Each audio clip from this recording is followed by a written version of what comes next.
Hey, in this video, you learn how to get Instagram filters or Instagram effects. It's very simple.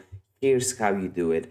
You basically click the plus button at the top corner of the Instagram app. You click on story, right? And normally what you would do is you would have this weird effect like this one,